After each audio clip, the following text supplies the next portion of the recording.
7 surat yang wajib dihafal sebelum meninggal. Sebelum bertemu dengan ajal, usahakan menghafal surat-surat ini.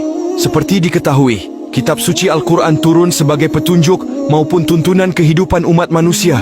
Adapun keutamaan membaca ke-7 surat tersebut bahkan sudah tertuang dalam hadits. 1. Surat Al-Mulk. Ada suatu surat dari Al-Quran yang terdiri dari 30 ayat dan dapat memberikan syafaat bagi yang membacanya sampai dia diampuni, yaitu surat Al-Mulk. Hadis riwayat Imam Tirmidzi. 2. Surat Al-Kahfi. Jumlah ayat dalam surat ini adalah 110 ayat. Tapi umat Islam dianjurkan untuk menghafal 10 ayat saja di awal. Barang siapa yang menghafal 10 ayat pertama surat Al-Kahfi, maka akan terlindungi dari fitnah Dajjal. Hadis riwayat Imam Muslim.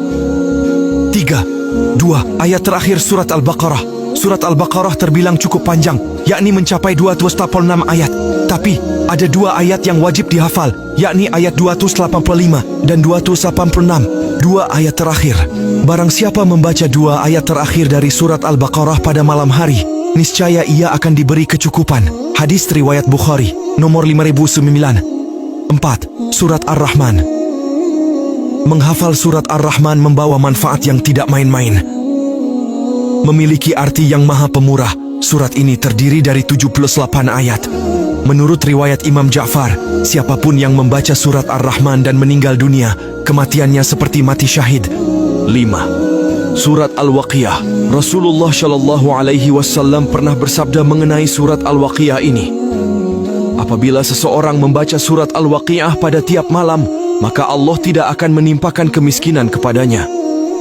6. Ayat kursi. Dalam hadis riwayat Ubay bin Ka'ab diterangkan bahwa ayat kursi menjadi ayat paling agung di dalam kitab suci Al-Quran. Tersimpan banyak arti yang menjelaskan kekuasaan Allah Subhanahu wa Ta'ala beserta sifat-sifatnya yang mulia. Rasulullah Shallallahu